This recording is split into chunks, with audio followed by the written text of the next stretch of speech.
झाल्यानंतर मुलं बायको एका बाजूला आणि हा म्हातारा एका बाजूला, मग आता कोणाकोणाला तोंड देणार? आणि त्या बाईला नेहमी मुलांचं बरोबर वाटतं, याचं इस्टेट कमवूनसुद्धा बरं वाटत नाही. काय भाग्य आहे. सगळ्या मुलांच्याच बाजू घेतात, नवऱ्याची बाजू कोणी घेत नाही. वय झाल्यानंतर नवरा मूर्खात काढतात बायका. आपण नाही तशा.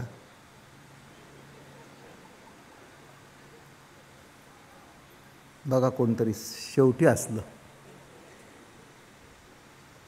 बरोबर कळलं नाही का? अहो काय गंमत आहे. बघा काय असतं, एवढीवर सगळ्या कार्ट्यांची नावं लिहिली असतात, पण त्या बापाचं बरं वाटत नाही. काय भाग्यवान बाप आणि काय भाग्यवान पोरं. पण गिरजाबाई तशी नव्हती. हरी निघाल्यानंतर नाथ उठू लागले, हात धरा, बसवलं. मूर्ख आहे तो,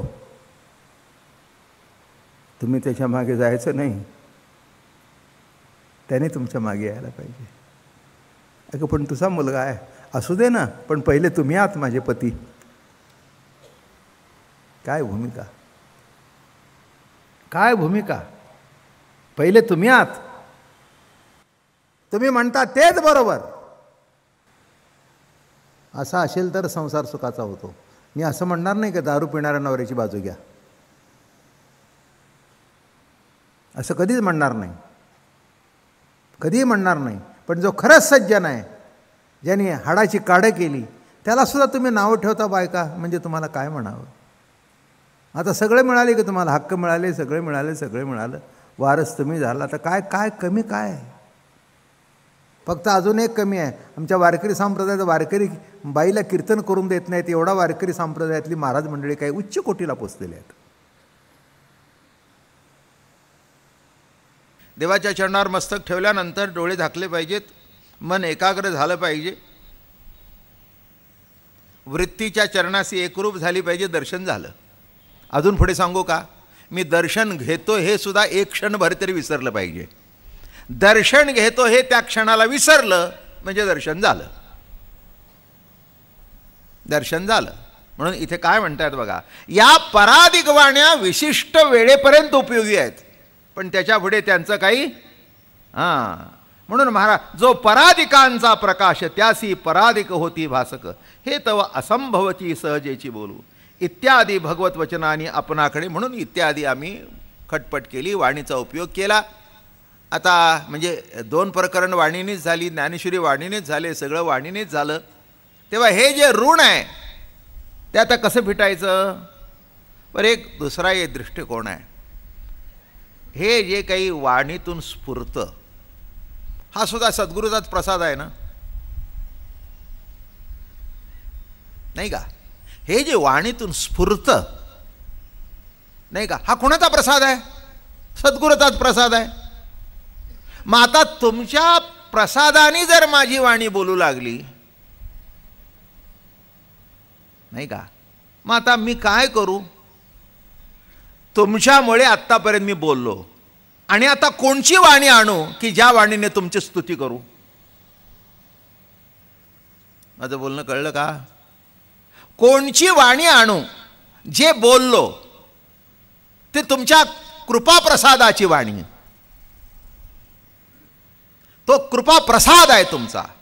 मग त्या वाणीने मी बोललो, आता तुमची स्तुती करण्याकरता आता अजून कोणची वाणी आणू? तेव्हा माझ्याकडे वाणी शिल्लक नाही. म्हणून मी ठरवलं, तुम्ही बोलविल्या मी बोलेन, बोली अरूपाची रूप दावीन, आणि अतिंद्रिया करवीन इंद्रियासी. काय म्हणतायत? तुम्ही बोलविल्या मी बोलेन. मग तुम्ही मला बोलवलं, हे तुमचं माझ्यावर वाणीचं ऋण झालं. आता ते द्यायला माझ्याकडे तसं काही नाही आहे. काय द्यावं? काही काही गोष्टीचं मोल करता येतं, पण काही अमोल असतं. माझं बोलणं कळलं? अमोल असतं. कसा दृष्टांत देऊ? सात्विक देऊ का राजस देऊ? सात्विक दृष्टांत द्यायचं म्हटलं, सद्गुरूच्या दर्शनाला गेला, त्याने तिथे एक फूल पडलं होतं, प्रसाद म्हणून हातात ठेवला. प्रसाद म्हणून हातात ठेवल्यानंतर त्यांनी ते ज्ञानेश्वरी जतन करून ठेवलं. माझ्या सद्गुरूंनी मला दिलेलं फूल आहे, ते सुकलं तरी जतन करून ठेवलं. आणि एका प्रेमिकेने केव्हा एका प्रेमळाने आपल्या प्रेयसीला दिलेलं गुलाबाचं फूल, राजस म्हटलं मी म्हणून. काय हे हे सात्विक आहे. हे दोन्ही फुलच, पण एक राजस आहे आणि एक सात्विक आहे. बरं, ते सुकलं तरी इथून आशीर्वादाचं दर्शन होतं आणि तिथे प्रेमाचं दर्शन होतं. मग ते पान उघडल्यानंतर कधीतरी ते होतं. मग बायकोने विचारलं, हे काय होय फूल कोणाचं, मी तर कधी दिलं नाही. जाऊ दे म्हणाले, तू भेटल्यानंतर ठीक आहे, पण तू भेटायच्या अगोदर जिने दिलं तिचं. आप्पा 75 सांगायला काय हरकत आहे. आता काय पळून जाणार नाही, आता काय दुसरं लग्न करण्याची शक्यता नाही, मग खरं बोलायला काय हरकत आहे. दृष्टात काय खरं बोलायला काय हरकत आहे. तो असं होय म्हणले, इतक्या दिवस बोलला नाही, तूही विचारलं नाहीस, तू आज इतक्या वर्षांनी विचारलंस. हो म्हणले, मलाही काही कळलं नाही, कारण लग्न झाल्यापासून तुम्ही कुठे गेला नाही, कोणी आला नाही, सतत मी तुमच्यावर होते, मग हे फूल कोणाचं. म्हणून मी तुला सांगितलं तसं काही नाही आहे. दिलं ते अत्यंत प्रेमाने दिलं होतं, जतन करून ठेवलं, त्यात अर्थ तसा काही नाही. एखाद्या माणसाजवळ पैसे नसतील, धनकोही चांगला आहे, सावकारी चांगला आहे, मोठ्या मनाचा आहे, महाप्रांजळपणाने सांगितलं, बा तुमचे पैसे उसने घेतले होते,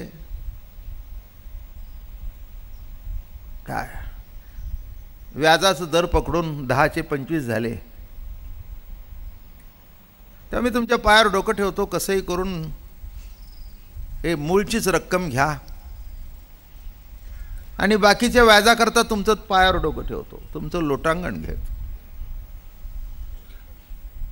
कारण आता तुम्ही मला मारलं जरी, तोडलं जरी, माझं घर जरी विकलं, घर विकण्याकरता माझ्याकडे घर नाही, काय टाच आणाल अशी वस्तू नाही, त्या गोष्टी कोणत्याच माझ्याकडे नाहीत. काय करावं. मग आता मी ठरवलं की तुमचं दर्शन घ्यावं.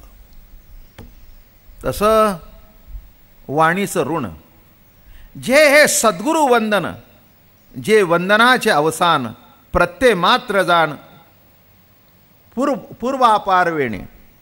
आता हे जे गुरुवंदन येणे फेडिले वाचा ऋण, तया ऋणाचे लक्षण ऐसे असे. स्वप्राप्ती कारणे केले श्रवणादी साधन, परी राहिले कुंठितपणे न पावनीची.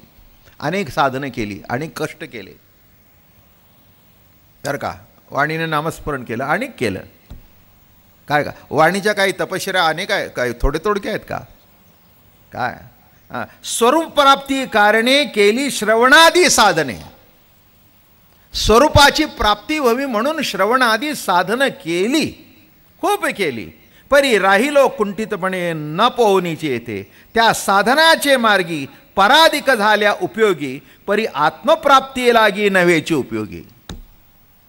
ही जी मी साधना केली त्याच्याकरता या 4 वाण्या उपयोगी पडल्या. परा, पश्यंती, मध्यमा, वैखरी. किती वाण्या आहेत. परा, परा नाभीजवळ, पश्यंती, मध्यमा, वैखरी. नाही काय नाभीजवळ काय आहे. परावाणी. इथे सगळं तयार होतं, माल मसाला. हां, म्हणजे असं असं असं असं असं असं मग निश्चिंतपणे जेव्हा कंठातून तयार होतं तेव्हा ते बाहेर पडतं. निश्चिंतपणा. परा, पश्यंती, मध्यमा, वैखरी. मग हे इतकी जी साधना केली त्याच्याकरता ह्या वाण्या मला उपयोगी पडल्या. पण येथे माझी वाचा किती पुरे करावया स्तुती. महाराज तुमचं वर्णन करण्याकरता माझी वाणी लंगडी पडली, कुंठित झाली, वाचा कुंठित झाली. तसं आता 4 वाण्यांचं ऋण फेडता येईल, परापश्चंती मध्यमा वैखरी. पण जे स्वरूप दर्शन आहे ते काही ह्याच्यात बसत नाही. कसं म्हणाले बघा, जो पराधिकांचा प्रकाश त्यासी पराधिक होती भासक, पराधिक झाले उपयोगी परी आत्मप्राप्ती लागे नव्हेची. आत्मप्राप्ती करता या 4ही वाण्या उपयोगी नाहीत.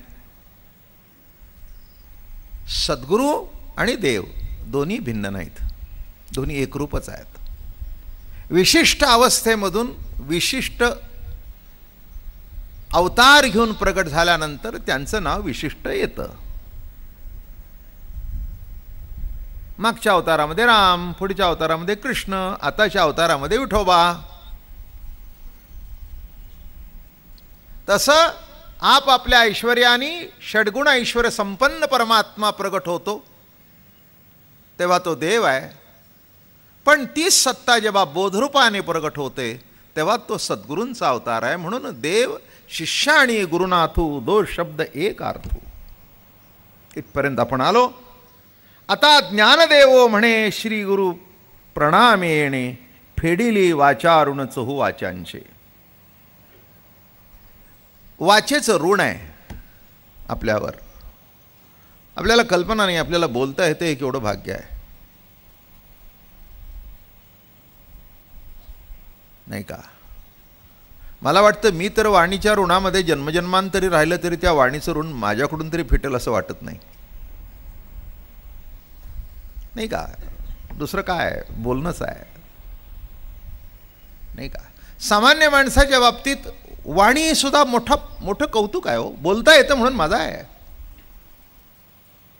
नाही का? ज्याला बोलता येत नाही तो हाताने ॲक्शन करून सांगतो, बरं का? अवघड जातं. पण शब्दसृष्टी एवढी विपुल आहे आणि त्याचा जर सुंदर उपयोग करता आला तर हे सुद्धा वाचेचं आपल्यावर ऋण आहे, डोक्यावर ओझं आहे. ऋण म्हणजे का हो सध्या काय अवघड आहे, सध्या डोक्यावर ओझं आहे. काय ओझं आहे? तर मुलीचं लग्न आलंय म्हणले, सध्या काही लग्न काही थोडकी आहेत का? काय परवाच आम्ही डॉक्टर मुलगा बघितला, वकील बघितला, इंजिनियर बघितला. काय सांगावं म्हणले, 10 लाख 15 लाख 20 लाख 50 तोळे आणायचं कुठून? काय आमच्या काळामध्ये एक सलकडी घातली, सल्ली जोडा, सल्ली जोडा म्हणजे ते असं वळं येतं की नाही, त्याला सल्ली जोडा म्हणतात. असं ते वळं घातलं. आता काय म्हणले, काय सांगावं, काय नाही, काही कळत नाही. बोलता येतो म्हणून किती कौतुक आहे. मग ते ऋण जसं डोक्यावर आमच्या खूप ओझं आहे, हा जसा एक भाग आहे, तसं या वाणीमुळे केवढं ह्या वाणीचं ऋण आहे. ज्ञानदेव म्हणे श्री गुरु प्रणामे येणे, फेडिले वाचा ऋण. मग मी वाणीचं ऋण कसं फेडलं? त्याला एकच उपाय होता, सद्गुरूला नमस्कार करावा आणि फेडावं. आमच्या भगवतीला काय विरोध असतो, बाई कीर्तन करते म्हणून.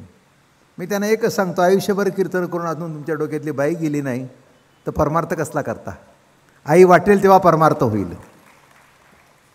आई वाटेल तेव्हा परमार्थ होईल. हां, पण काय तिला काही तसं काळजीकारक केलीच नाही, कारण बाप कसा खंबीर आहे मागे, परंपरा खंबीर आहे मागे. कोणी असं मागे बोलतील हो सगळे, ते कोणालाही बोलता येतं. पुढे बसल्यानंतर नाही नाही नाही तुम्ही म्हणता तेच बरोबर आहे. मग म्हणतो काय, स्त्री शूद्र हंते जे जन आधी करोनी वेश्याई, हे जर तत्वज्ञान आहे. हरीला म्हणाले, हरी संस्कृत देवी केले, प्राकृत काय चोरा बासवणी झाले. अरे गाय काळी का तांबडी परी दुधा वाकुडी चवी नाही. काय काळी आहे का तांबडी आहे प्रश्न नाही, दूध बघ. 2 रुपये भाव वाढलाय आज.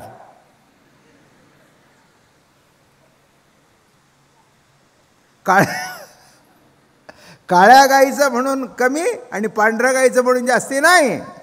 इथून तिथून तरी पण तो हटवादी मुलगा ऐकतो काय?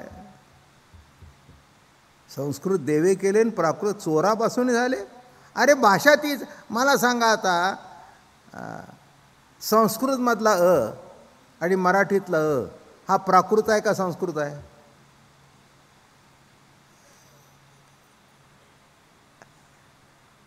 माझ्या दृष्टिकोनातून प्राकृतच आधी आहे. माझ्याशी वाद घालायला येऊ नका. मला पटलं ते सांगितलं. चुकीचं असेल तर सांगू द्या ना मला, काय बिघडलं. ऐकणारे ऐकताय, तुम्ही ऐकू नका. काशीला झाली याच्यावर वाद, सगळे गप्प बसले. शंकराचार्य होते. एक सांगू का, प्राकृत आधी का? प्रकृतीच्या आधाराने जे प्रकट होतं ते प्राकृत. संस्कृत का प्राकृत? कशाच्या आधाराने अप्रकट झाला? मग कशाच्या आधाराने प्रकट झाला? प्रकृतीच्या आधाराने. म्हणजे प्रकृतीच्या आधाराने प्रकट होतं ते पहिलं, ते प्राकृत. मग त्याला फाटे फुटे फोडले, खाली रफार वर रफार. माझं म्हणणं झालं संस्कृत. तीच लिपी जरा निळ्या पद्धतीने लिहिली, झाली हिंदी. नाही का? बाराखडी तीच आहे की, कुठे फरक आहे बाराखडीमध्ये? हां, मग आता संस्कृतची बाराखडी निराळी आणि मराठीची निराळी का? बिलकुल नाही आहे. हे तुमच्या सगळ्या समजुतीचा घोटाळा आहे. शेवटपर्यंत नाथांच्या विचाराशी एकमत. पत्नी ती आणि पती तो. मी असं म्हणत नाही की पतीने कसंही वागावं. पतीने पत्नीच्या विचाराशी एकरूप असावं. तिला कळत नसेल तर समजून देऊन आपल्या विचाराशी मिळवून घ्यावी. आणि नसेल तर विषय सोडून द्यावा. जा, तुझ्याकरता दिलं सोडून, संपलं, करास. काय त्याच्यात आहे? मिटवायचंच म्हटलं तर काय अवघड आहे? दे सोडून, दे सोडून. असा दे सोडून हा मंत्र घेऊन जा घरी आज.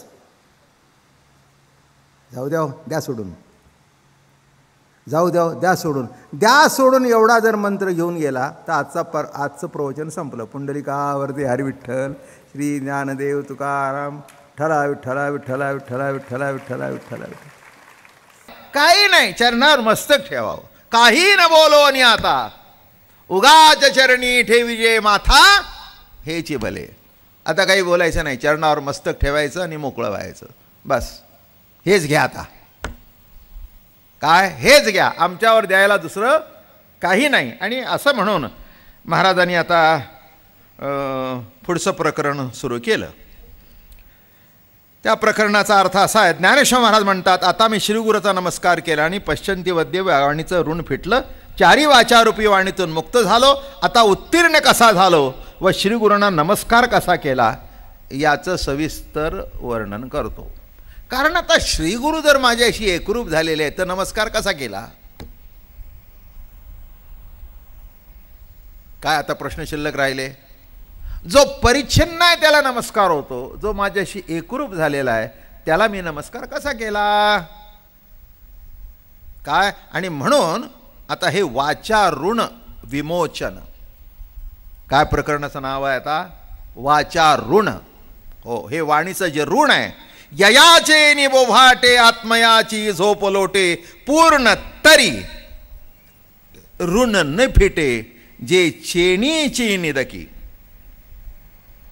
वाचा संबंधी साधने केली नित्यानित्य कडसनी, देहात्मबुद्धी खंडोनी निवडिला आत्मा. म्हणजे आत्मयाची झोप लोटलेली परी लोटेची बोली कोळशाची निवडली काळी माझैसी.